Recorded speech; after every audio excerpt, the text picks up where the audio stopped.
Are you looking for companies to license your product? Do you want to make sure that you're finding the right ones? Then you got to see this video.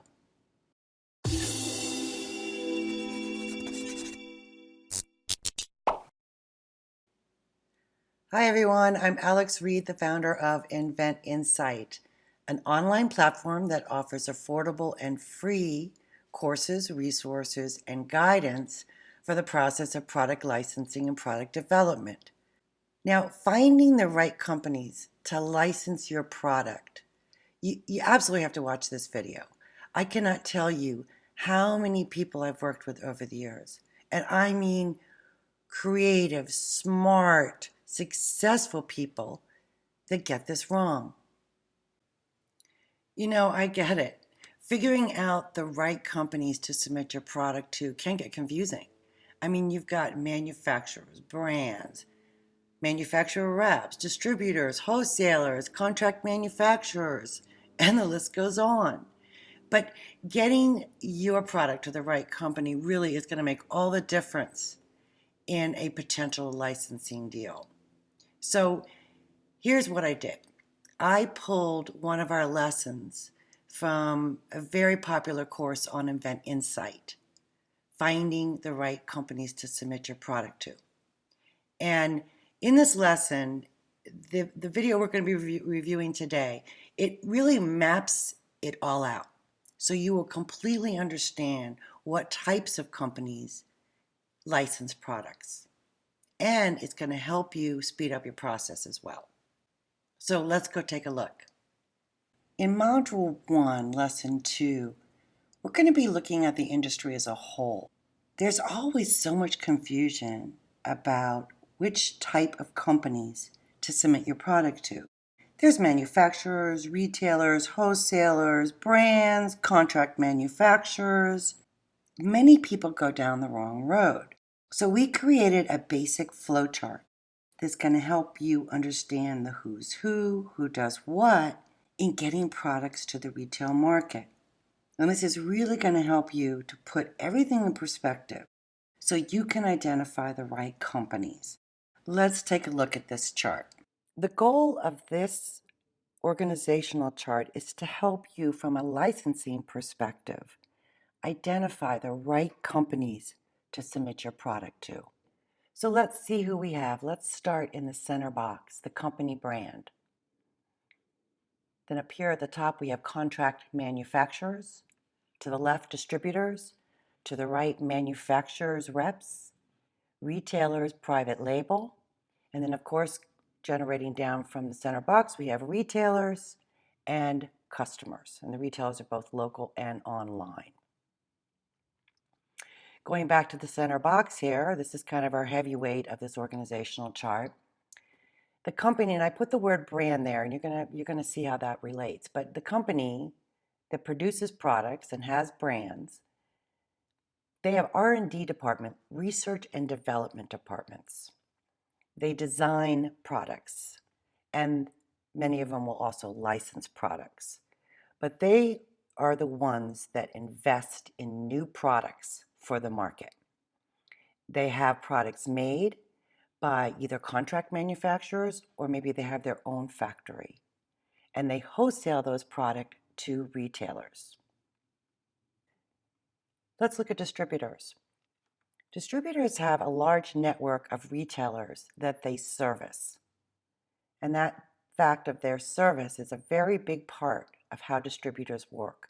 And it's mostly for high volume, specialty products, consumable, medical, drugstore convenience, B2B products like restaurant supplies. And you really kind of need boots on the ground to service these retailers and to deliver product, to take orders, to manage the expired goods and the displays for these products. And then over here to the right, you have manufacturer rep. Now, this also has a very important aspect of service related to it, as well as what the manufacturer rep does is they rep companies' products in specific territories, okay? And they'll have sales reps that have relationships with those local buyers And many of them will have permanent showrooms where they display company products for buyers and take orders. And so what works with manufacturer reps, I'll give you an example, is when I was working for the gift company in New York, we didn't have a lot of footprint in Dallas. So we started working with a manufacturer's rep in Dallas for a few of our product lines, and they would keep it in their permanent showrooms, and then they would take orders and have their sales rep go to the local gift stores. So it was really a win-win situation. But the company brand is still the company that is getting the orders, fulfilling the orders, and shipping and invoicing the stores. Retailers private label. They have companies' brands, packaged products with their retail brand on it. Mostly it's common everyday products with a proven sales, kind of like household staples like laundry baskets, towels, storage units, waste baskets. And private label can be simply just a different color or maybe a slight change on a texture of a material. But the private label is generally done by the companies and brands that are already selling in the stores and have successful products. And so the retailers will ask them for a particular type of that product, but the brand company will still be able to sell their product on the shelf next to the retailer's private label. So it's a real win-win for these companies that are supplying those products for the retailer. But it's generally you're going to be going to this company in the center that's going to license products for the retailer's private label. And then, of course, you have contract manufacturers. There are contract manufacturers all over the world that produce products. They specialize in manufacturing products for other companies. Another point that I want you to look at is the fact that company brand, they're also known as manufacturers. They'll be referred to as manufacturers, just like you see here, manufacturer's rep. And that's because they have products made. They design and have products made. A lot of them will use contract manufacturers, but some have their own factories. But they actually have the product designed, made, and packaged. So that's why they are also considered manufacturers. And then over the years, as contract manufacturers started to pop up all over the place, more and more companies wanted to experiment with different products, or if they wanted a product in a different genre, they had the opportunity to work with contract manufacturers. Now, I also mention that because sometimes I've worked with inventors in the past that have said, I'm going to have to go to a contract manufacturer because I have to go to a company that has plastic. But just remember, just because a company has plastic doesn't mean a company that does not have plastic can't find a contract manufacturer if they want that product.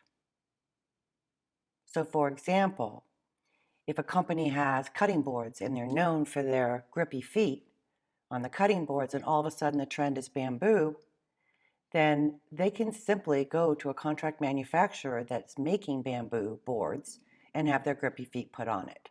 Most of the companies and brands, they will experiment and they will move into different types of products and different types of materials of products. So don't think just because your product is a different material of a company that you're interested in that they're not going to want it, because it's a very good chance they know how to get these products made. Now, from a licensing aspect, one of the most important things to understand so far is that distributors, manufacturers, reps, and retailers don't generally license product. It's not their core competency. The companies with their brands that invest and license in products. Now, of course, there's always exceptions. And one exception is contract manufacturers. If you have a packaging type product, so say that you have a new way to make paper towels. Say you came up with an idea where it's like a tissue box for paper towels, and it's like an on the go kind of great way to change the packaging for paper towels. So you could approach the companies and brands that have the paper towels, but you can also approach a contract manufacturer and say, listen, I've got a great new packaging for a product that you do a lot of manufacturing for many different companies. If this might be something you're interested in licensing, then you could offer that new packaging to all of your customers. So you can license with a contract manufacturer. But generally speaking, if it's not a package product, a huge package product it's made for lots and lots of different companies, then you're going to be looking at this center box, the brands and the companies behind the brands. Now let's look at one of the most important aspects of this, and that is relationships. Who generally has the relationship with the buyers at their retail stores? That's where you want your product. So let's look at the arrows. Here again is your heavyweight. Most all the arrows are generated from this box. So if you want your product in these stores, you're going to be looking at the companies that invest.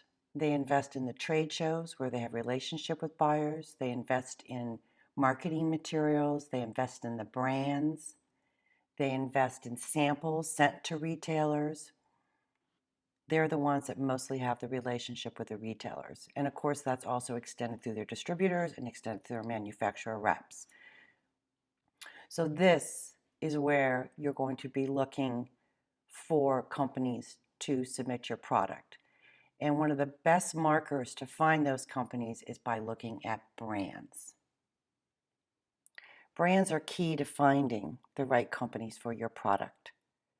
And throughout this training, you're going to hear a lot more about brands and how to find the companies. These companies aren't necessarily really easy to find, but if you're looking at brands and products and you back into the company, that's the way to do it. That's the way it's going to be easier for you to find these companies. And also understanding their brands will help you understand how your product will be fitting in. I hope you found today's video helpful. There's a link below if you want to learn more about our Invent Insight course on finding companies. But please comment below. We would love to hear from you. And if you want to see more videos like this, hit that subscribe button and make sure to click the bell to hear about any upcoming videos we post here at our Invent Insight YouTube channel. Thanks for watching.